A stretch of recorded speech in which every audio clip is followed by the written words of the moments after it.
මේ රුපියල් 2000ට දෙන తాවකාලික බලපත්‍ර වල ගණන් වැඩි කරන්න කියලා තියෙනවනේ.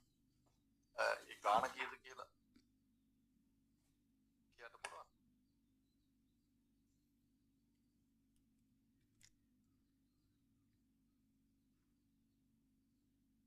ගාණ කීයද කියලා දෙපත්‍ර නැහැ. රුපියල්ද ඩොලර්ස් දෙක වැඩි වෙන්නේ.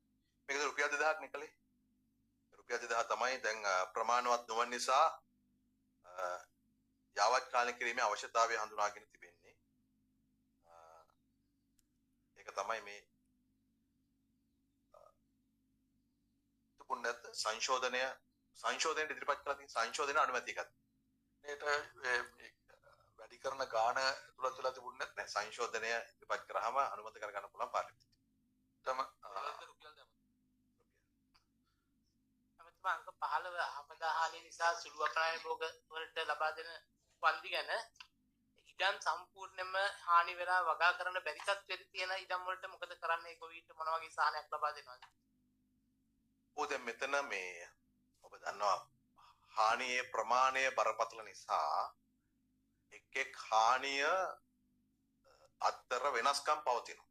දැන් මුලදී අපි වී බඩේ රිංගු අතුරු භෝග වලට තමයි මේ වන්දි ලබා දෙන තීන්දුව කළේ. එතනින් පස්සේ එතන එළවලු තිබුණා. ඊට පස්සේ පළතුරු ඇතුළත් කරා. ඊළඟට දැන් මේ සාකච්ඡා කරගෙන යනකොට ජනතාවගෙන් ලැබෙන ඉල්ලීම් අනුව මේ යම් තව මේකට එකතු කිරීම කරනවා. විශේෂයෙන්ම අපේ මධ්‍යම පළාත ආශ්‍රිතව මේ ගම්මිරිස්, අරදමුංගු, කෝපි ඇතුළු මේ වගාවන්ට සිදු වූ හානිය සලකලා බලලා තමයි මේ ප්‍රමාණය තීන්දුව කළා තිබෙන්නේ. හෙක්ටයාරයක වගා කළ හැකි පැල ප්‍රමාණය පිළිබඳව නිර්ණයන් සහිතව. ඉතින් හෙක්ටයාරයක රුපියල් 4,25,000ක් ලබා දෙන්නත්, ඒ වගේම තවත් පැල අවශ්‍ය නම් නොමිලේ අපනයන කෘෂිකාර්ය දෙපාර්තමේන්තුවේ ලබා දෙන්නත් තමයි කටයුතු කරන්නේ. මේ තිබෙන ඉඩම තිබෙන අයට, ඉඩම නැති අයට අපි ඊළඟ විකල්පය සලකා බලමු. දැන් අපි සියලු ප්‍රාදේශීය ලේකම්වරු සහ දිස්ත්‍රික් ලේකම්වරුන්ගෙන් එකක් අපිට නිවාසිත කරන්න ඉඩම් අවශ්‍යයි. ඒ වගේම මේ සමහර වගාවන්ට ඉඩම් අවශ්‍යයි. මේ පිළිබඳව කටයුතු කරමින් යනවා.